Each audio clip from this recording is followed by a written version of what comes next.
It was just before dawn in the quiet community outside Amite, Louisiana, on the morning of July 23rd, 2024. The town was still, the air heavy with humidity, and most people were still asleep. But inside a small mobile home on Martin Luther King Street, something horrific was unfolding, something that would shake the community to its core.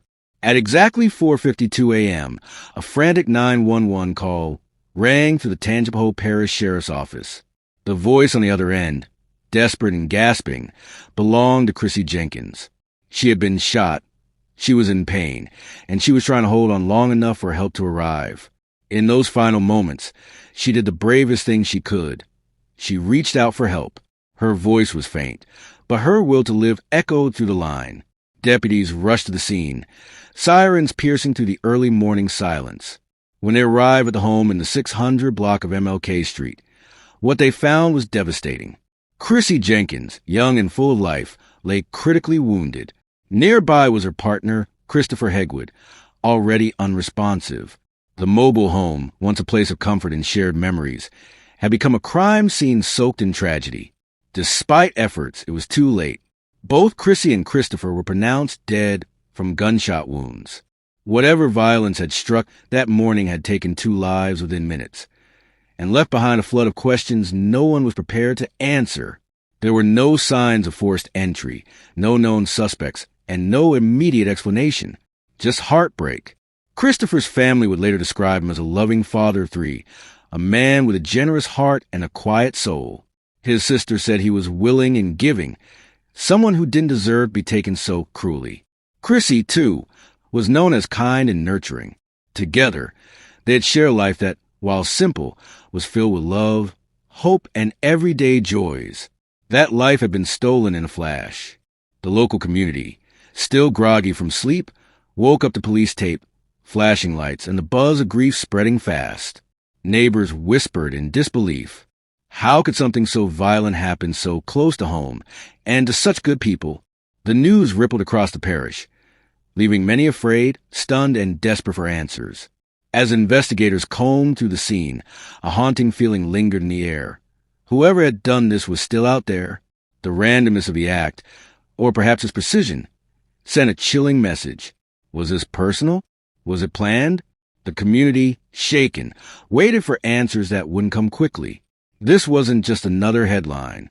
This was a double homicide, a gut-wrenching reminder that violence can shatter even the most peaceful places. Chrissy's final act, picking up the phone despite her injuries, was a call not just for help, but for justice. And now, it's up to all of us to make sure that call is heard. Their story demands more than a few minutes of news coverage. It deserves to be told with heart, care, and truth, because Chrissy and Christopher were more than victims. They were real people with real dreams and people who loved them, and what happened to them must not be forgotten. So today we share their story, not to relive the pain, but to shine a light on it, to say their names, and to hope that someone, somewhere, knows something that can help bring their killer to justice. Because silence is not an option, not when 2 lives were stolen in the stillness of morning.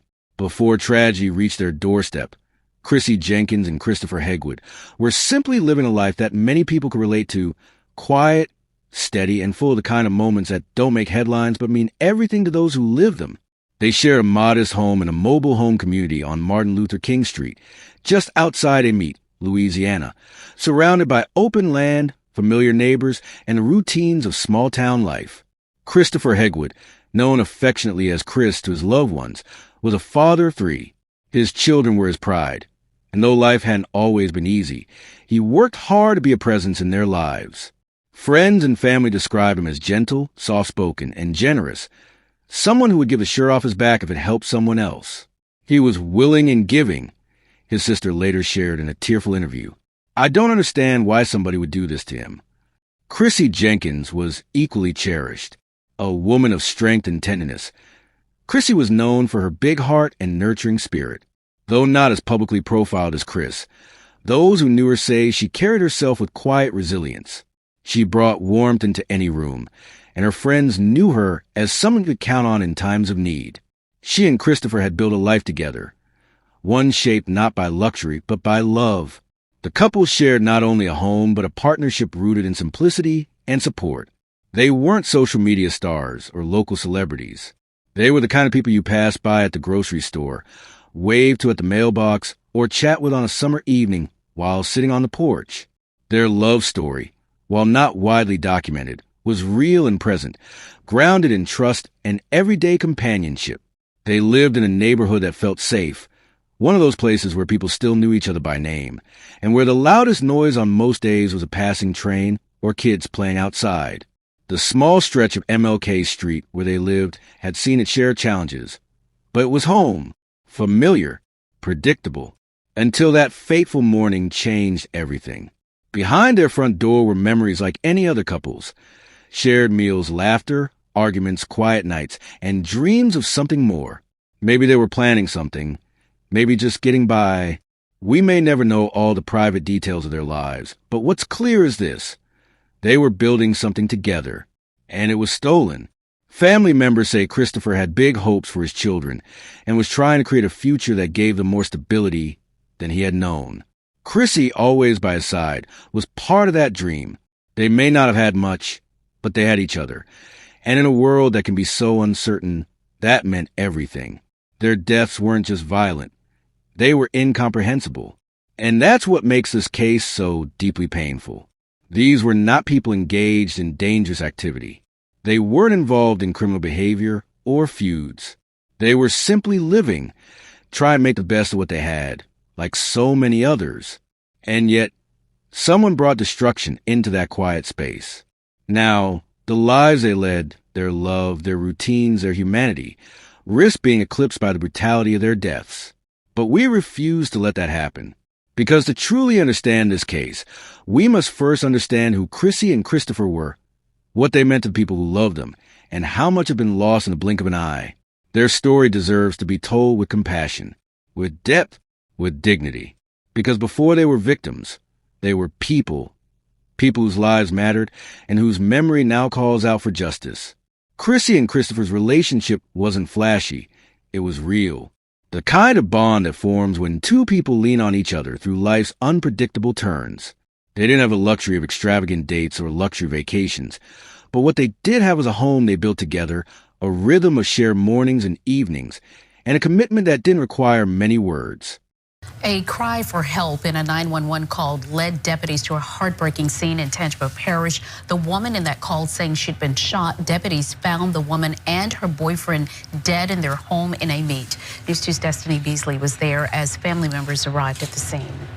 Sylvia, pain was etched on the faces of everyone there. The victims, Chrissy Jenkins and Christopher Heckwood, had been together for 10 years and leave behind 3 children. I pick up the phone, it's just the worst news day, and it's little sister would want to hear about their big brother. Around 5 o'clock Tuesday morning, Chelsea Heckwood got the devastating phone call that her older brother, Christopher Heckwood, and his girlfriend of 10 years, Chrissy Jenkins, were murdered. Other family members who did not want to speak on camera tell me they found out about the double homicide from word of mouth. And when they arrived at the couple's home, they found it surrounded by yellow tape. We believe, as I understand it, the female victim made that initial call, reported that she had been shot, and that's what prompted the response. Tangipahoa Parish Sheriff Gerald Sticker says that's when they found Jenkins and Heckwood dead inside the home on the 600 block of MLK Street. Chelsea said she last saw her brother Christopher 2 weeks ago and wasn't aware of any issues he was dealing with. He's the type of person that he's just so willing and so giving, so I don't understand why somebody would do this. This is a sad day in the community of a meet as family and friends mourn the death of their loved ones, Christopher Heckwood and Chrissy Jenkins, and this crime is still unsolved. It's very unfortunate that this occurred, but we will do everything in our power to determine who did this and bring them to justice. State Police, the Tangipahoa Sheriff's Office, and a Meet Police are working together to identify and arrest the killer. Sylvia. Those close to the couple say they were each other's anchors. In a world where both had faced personal struggles and challenges, they had found comfort in one another, whether it was handling bills, supporting each other's goals, or just making it through the week, Chrissy and Christopher approach life as a team. That kind of everyday loyalty, the kind that doesn't always get noticed, speaks volumes about the love they shared. Christopher, a devoted father of three, often found solace in the time he spent with Chrissy. She embraced his role as a father and supported him in the quiet ways that mattered most, whether helping her with the kids or just being a listening ear after a hard day. Chrissy played a role that was both partner and friend. To Chris, that meant everything. And Chrissy, though quieter and more reserved in public life, found a sense of stability in Christopher's presence. He was patient, kind, and steady. Their relationship gave her a space to breathe and be herself. It may not have been perfect, as no relationship is, but it was full of intention, honesty, and the kind of love that comes from showing up every single day. Their neighbors described them as a peaceful couple. You didn't hear yelling or chaos from their home, just a familiar rhythm of life. Music playing softly, a door creaking open, a dog barking in the distance. They weren't trying to impress anyone. They were just trying to build a life that worked for them. There were plans, too, even if they were small ones. Maybe it was saving for something new, or talking about taking a weekend away. Those dreams weren't grand, but they were theirs. And when you're in love, even the simplest dreams feel like enough. Chrissy and Chris weren't just surviving. They were hoping. Family members often saw the love between them. Chris's sister said he was willing and giving, and those traits carried over into his relationship. He would go out of his way for Chrissy, always making sure she was okay. And she, in turn, supported him in the quiet ways that never needed to be broadcast. There was tenderness in their togetherness. In the days leading up to the tragedy, there was no sign that their lives would be so violently disrupted. No warnings, no visible danger. Just the everyday motion of a couple going about their business. Cooking, talking, resting. It makes what happened all the more unbearable, because this wasn't a storm they saw coming. It struck without mercy or notice. We often look at couples and see only the surface, but Chrissy and Christopher had built something far deeper, something rooted in trust and resilience, something that could weather hardship and still hold together. It's that quiet strength that makes their loss so devastating, because what was taken from them wasn't just life. It was a future, a story still being written. And though their story ended far too soon, their love remains a powerful reminder. Sometimes, the most meaningful relationships aren't the loudest. They're the ones built in whispers, in late-night talks, in shared silences. Chrissy and Christopher had that, and it's our responsibility to honor it.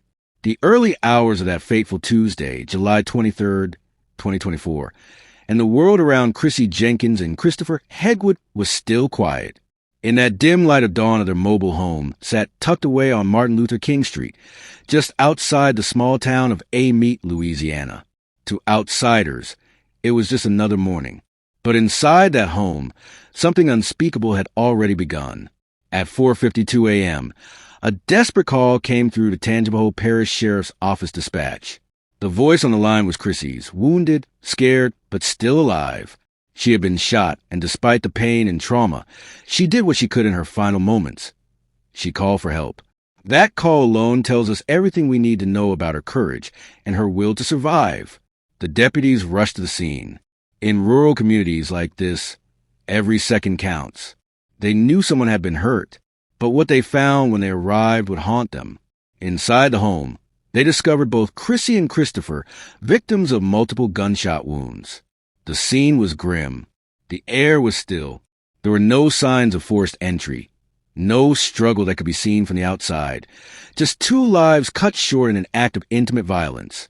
Christopher was already gone by the time law enforcement arrived. Chrissy, despite her incredible bravery in calling 911, succumbed to her injuries soon after. It's unclear how long she had held on, or how far away help truly was, but the fact that she managed to speak, even briefly, in her final moments add a heartbreaking layer of humanity to an already devastating situation. Investigators moved quickly to secure the scene. Evidence was collected, photographs were taken, and statements from neighbors were sought. The neighborhood, usually still at this hour, began to stir. Sirens had pierced the quiet, and the presence of patrol cars and yellow tape signaled something awful. As the sun began to rise over Amite, a small town woke up to the unthinkable. A double homicide right in their own backyard. People gathered in small clusters, some in shock, some in mourning. Friends who knew Chrissy and Chris tried to make sense of it. Family members arrived at the scene, their faces painted with grief and disbelief. The home, once a space of comfort and shared life, was now cordoned off and cataloged, its contents reduced to evidence. For authorities, the tragedy marked the beginning of what would become a long and difficult investigation. For the families, it marked the beginning of an entirely new life, one shaped by sudden loss, unanswered questions, and unimaginable pain. And for the community, it left behind a growing sense of vulnerability. If something like this could happen here, it could happen anywhere. What makes this particular day so tragic is not just the violence itself, but the quiet way it unfolded. There were no alarms, no screaming heard down the street. Just a stillness interrupted only by a final phone call and the aftermath of unspoken horror. That silence now speaks volumes and demands that we listen. We may never know exactly what transpired in those final moments. Whether Chrissy and Christopher were sleeping, talking, or completely unaware of the threat until it was too late. But what we do know is this: they didn't deserve this. No one does. Especially not two people who were simply trying to build a life, share love, and make it through each day together. July 23rd is now etched into the hearts of everyone who knew them, not just as a day they were taken, but as a day that changed everything.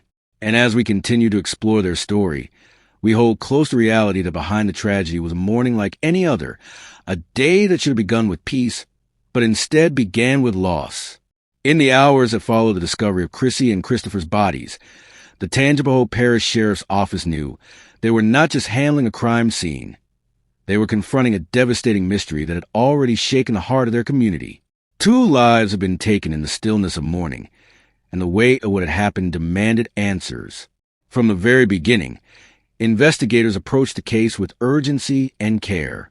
They closed off the area surrounding the mobile home on Martin Luther King Street, carefully marking evidence, preserving every detail, and speaking with anyone in the neighborhood who might have heard or seen something out of the ordinary that morning.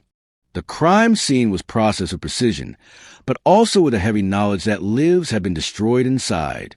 Sheriff Daniel Edwards and his team reached out to the Louisiana State Police Crime Lab, seeking assistance in analyzing the physical evidence. Ballistics, fingerprints, and forensic clues were prioritized. The Sheriff's Department also emphasized that they were following every lead and would not rest until those responsible were held accountable. But as the hours turned into days and the days into weeks, the lack of an immediate suspect only deepened the grief. There were no signs of forced entry, no known public conflicts, and no obvious motive. To those closest to the victims, this felt personal, targeted. Someone had come into their home with the intent to kill, and then disappeared into the darkness, leaving no trail behind. In an effort to break the silence, investigators turned to the public for help. The sheriff's office released public statements urging anyone with information to come forward. In a show of growing concern, Crime Stoppers offer a $5,000 reward, which was later increased to $10,000, for any tip leading to an arrest. The community was encouraged to speak out, even anonymously, because even the smallest clue could help move the case forward. Flyers were shared across Amite and nearby towns. Online forums lit up with speculation and remembrance, and grieving family members began to speak to the media, pleading not only for justice but for closure. Christopher's sister, heartbroken, said through tears he was giving, "He didn't deserve this. Please, if you know something, say something." Still, no arrests have been made. The shooter or shooters remain unidentified. The investigation remains open, active, and ongoing, but it is also painful in its silence. Every day that passes without answers becomes heavier for the families left behind, who are forced to live in the shadow of this crime with no one to hold responsible. Law enforcement continues to follow leads and review evidence, but a lack of witnesses or concrete suspects has made the investigation difficult. With no known enemies and no clear motive, this case is one of those rare and heartbreaking examples where good people are taken, and no one immediately knows why. And yet there is still hope. Investigators believe someone out there knows something. Maybe it's a neighbor who heard a car drive off too quickly that morning. Maybe it's someone who heard a confession in confidence. Or maybe it's a detail buried in silence that just needs the right moment and the right courage to come forward. Until then, the community continues to wait. The families continue to grieve. And law enforcement continues to press forward one step at a time, determined not to let Chrissy and Christopher's story end in silence. Their lives mattered, and the people who took them away must be found. In most stories like this, the section titled Legal Proceedings would bring a measure of relief. It would offer the names of suspects, court dates, charges filed, and a courtroom where justice begins to take shape. But in the case of Chrissy Jenkins and Christopher Hegwood, this chapter is still heartbreakingly blank, because as of now, no arrests have been made and no charges have been filed. For the families left behind, this absence is its own kind of agony. They don't just carry grief, they carry a growing frustration. They wake up each day hoping for a phone call from the sheriff's office, a name in the news, or some sign that this story is moving forward. But so far, their pain has been met with silence. That isn't to say law enforcement has stopped working. The Tangipahoa Parish Sheriff's Office has remained vocal about their ongoing efforts. They continue to collect and review forensic evidence, conduct interviews, and follow leads. They've brought in assistance from state investigators and crime labs. But progress has been painfully slow, and that's left a heavy cloud hanging over everyone affected by this tragedy. With no suspect to charge, there is no courtroom to sit in, no judge to face. No public hearing where the truth might begin to emerge. And that lack of legal closure leaves families like Chrissy's and Christopher's in a state of limbo, grieving without resolution, mourning without answers, and waiting without a timeline. Still, the sheriff's office has made one thing clear. They believe someone knows something. That's why they've encouraged people to come forward, even anonymously. And to incentivize that bravery, a $10,000 reward remains on the table through Crime Stoppers for information that could lead to an arrest and prosecution. It's a sign that law enforcement is committed, but it's also a sign of just how elusive this killer has been. In the absence of a trial, Chrissy and Christopher's families have had to fight for justice in other ways, by sharing their story, speaking out in interviews, and reminding the world that these weren't just statistics. They were people with hopes, responsibilities, and relationships that mattered. Their absence is still deeply felt. Some legal experts have speculated that this may eventually become a cold case, but the families refuse to accept that. They believe justice is still possible. They believe that someone, somewhere, holds a key piece of information, and they know that giving up would be like losing them all over again. There's also the emotional cost of having no one to hold accountable. When you lose someone to violence, the legal process becomes part of the grieving process. It offers structure. It offers a timeline. Without that, the pain just drifts. It has no container, no next step. And that can be overwhelming for loved ones trying to heal. At the heart of it all is a simple truth. Justice delayed is justice denied. And in this case, justice hasn't even begun. Every day that passes without an arrest is another day the families live in a world where their loved one's killer walks free. That's a kind of pain most of us can only imagine. And so, this section of their story remains unfinished. But it isn't over. Law enforcement is still watching. The families are still hoping. And the public is still listening. And with continued pressure, public awareness, and perhaps a moment of bravery from someone who knows the truth, legal justice might still come. In the days that followed the murders of Chrissy Jenkins and Christopher Hegwood, the air in their small Amite community grew heavy with sorrow. Word of their deaths spread quickly, first through law enforcement briefings, and then more personally, through whispers between neighbors, social media tributes, and tearful phone calls. It didn't take long for the entire parish to feel the weight of what had happened. Christopher's family, in particular, has carried a tremendous burden. As a father of 3 young children, his sudden and violent death left not only emotional devastation, but a practical void that can never be filled. His sister spoke publicly through tears, saying he was so giving, he didn't deserve this. That sentence, spoken in pain, has echoed through every memory and every room he once entered. His children now face a future without their father's comforting presence. No more bedtime stories, no more quiet guidance, no more weekend visits filled with laughter and love. Instead, they are left with photographs, memories too large to carry, and questions that no one should ever have an answer for them. Chrissy's loved ones have also remained private, but their grief is no less profound. She was more than a voice on a 911 call. She was a woman who lived and loved, someone who faced her final moments with astonishing bravery. To those who knew her, she was quiet strength personified, a presence that was steady, comforting, and irreplaceable. Neighbors and community members were shaken by the realization that something so violent could happen on a quiet street like Martin Luther King Avenue. This wasn't a place known for gunfire or fear. It was a place where people left doors unlocked, where families gathered outside in the evenings, where things felt safe. But that sense of peace has now been broken. In response, local residents organized small candlelight vigils, left flowers and notes near the couple's home, and posted tributes online. Messages of grief poured in, not just for the victims, but for the kind of life they represented. Working class, loving, trying to make it. Their loss became symbolic of a deeper fear, that anyone, anywhere, could be touched by tragedy. Pastors and church leaders in the area have spoken out, calling for unity and healing. One pastor shared, "This is not just about two individuals. It's about our community waking up and saying, no more silence, no more lost lives." It was a message not just of grief, but of action, encouraging people to come forward if they know anything at all. Even strangers, those who never met Chrissy or Chris, felt the emotional tremor their story left behind. Online, people have shared similar experiences, offered prayers, and voiced their outrage that the case remains unsolved. Their story has struck a chord, reminding us all how fragile life is and how violence doesn't just affect individuals. It ripples outward, affecting everyone around them. What's been most devastating is how preventable this felt to so many.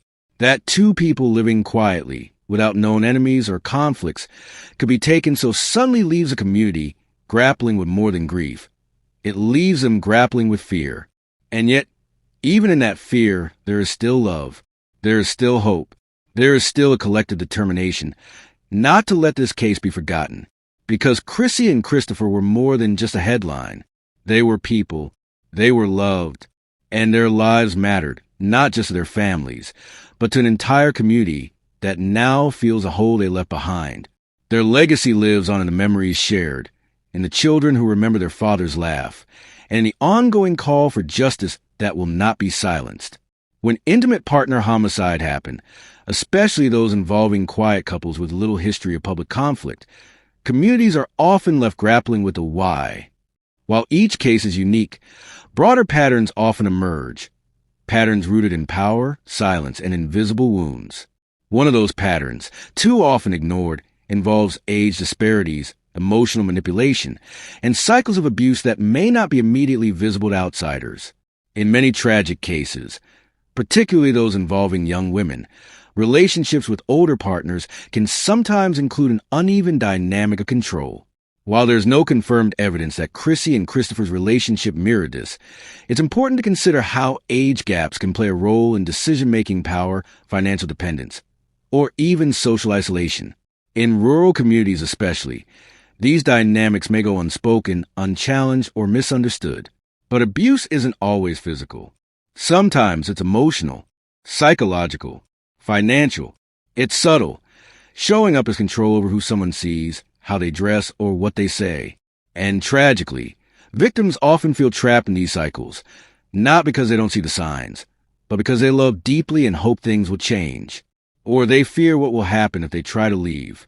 Nationally, statistics show that intimate partner violence is a leading cause of death among women, particularly young women between the ages of 18 and 34. According to the CDC, nearly half of all female homicide victims in the United States are killed by a current or former partner. That reality casts a long, painful shadow over countless families, many of whom never saw it coming. What makes this issue more complex is how society often fails to recognize early warning signs. Friends and family may assume everything is fine if there's no shouting or bruises. Victims themselves may internalize blame, or feel too ashamed to speak out. And by the time concern rises, it's often too late. That's why education, awareness, and support networks are critical, because silence is dangerous. Whether or not this particular tragedy involved an abuse dynamic, it brings up important questions that we, as a society, need to keep asking. Are we creating safe spaces for people to talk about uncomfortable truths in their relationships? Are we paying attention when someone seems withdrawn or anxious? Are we equipping young women, especially, with the resources to recognize when love turns into control? Because ultimately, prevention starts with conversation. It starts with listening, with believing victims when they speak, and with understanding that abuse doesn't always look like what we expect, but the pain, the fear, and the consequences are always real. In remembering Chrissy and Christopher, we also remember countless others whose lives have been shaped by silent suffering, and recommit to making sure their stories don't end in the dark. As of today, the murders of Chrissy Jenkins and Christopher Hegwood remain unsolved. Their case is still open, still active, and still under investigation by the Tangipahoa Parish Sheriff's Office. Authorities have continued to urge the public to come forward with any information, no matter how small it may seem. Yet, the silence has been deafening. The pain of unanswered questions weighs heavily on two grieving families who deserve so much more. The Sheriff's Office has not given up. They've worked alongside state investigators in a process forensic evidence. But without eyewitnesses or a suspect, the path forward remains painfully slow. To help break the silence, Crime Stoppers has issued a $10,000 reward for any tip leading to an arrest and conviction. It's not just an incentive, it's a lifeline. Because somewhere, someone knows something, and it may be that one voice that finally unlocks the truth. To Chrissy and Christopher's loved ones, this wait has been excruciating. They've had to bury their kin without closure. They've mourned without a sense of justice. And they continue to live every day with the knowledge that their loved one's killer may still be out there. But even in their grief, they are not giving up hope. And neither should we. If you live in the Amite area, or if you were near Martin Luther King Street in the early morning hours of July 23rd, 2024, please reflect. Did you hear a sound? Did you see someone unfamiliar? Did you notice anything unusual? Even the smallest memory can become a critical puzzle piece. And if you have any information at all, you can call Crime Stoppers anonymously at 1-800-554-5245. This is more than a story. It's a call to action. Justice for Chrissy and Christopher is still possible, but begins with awareness. And it continues with courage. Let's make sure their names are not forgotten. Let's make sure silence doesn't win. If you know something, say something, because their story deserves an ending written in truth.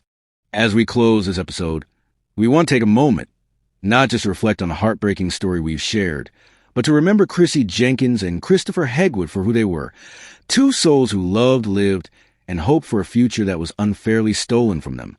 Their story reminds us how fragile life is, and how vital it is to protect those we love. There is a special kind of pain that comes with unanswered questions, and their families carry that burden every single day. But what we can do, what we must do, is keep their names alive. Speak of them. Share their story. Let the world know that their lives mattered, and that justice is not a favor. It's a right. If this story touched you, if you found yourself thinking of someone you love, or if you felt even an ounce of the grief their families carry, then we ask you to do something simple but powerful, like this video. Share it. Comment with your thoughts or your support. Every interaction helps their story reach more people. And the more people who know, the greater the chance someone with answers may come forward. We believe in the strength of community. We believe in the power of shared voices. And we believe that no family should have to grieve alone. By standing together, we can help bring attention to the forgotten, the voiceless, and the victims who deserve to be seen beyond the headlines. If you haven't already, please subscribe to our channel. We share stories that matter, stories of lives lost, lessons to be learned, and voices that demand to be heard. Each episode is crafted with care, compassion, and a commitment to truth so that no one is forgotten. To Chrissy, to Christopher, to their families, their friends, and the community still grieving, we see you, we remember you, and we'll keep saying your names until justice answers back. Thank you for watching. Stay safe, hold your loved ones close, and until next time, take care of each other.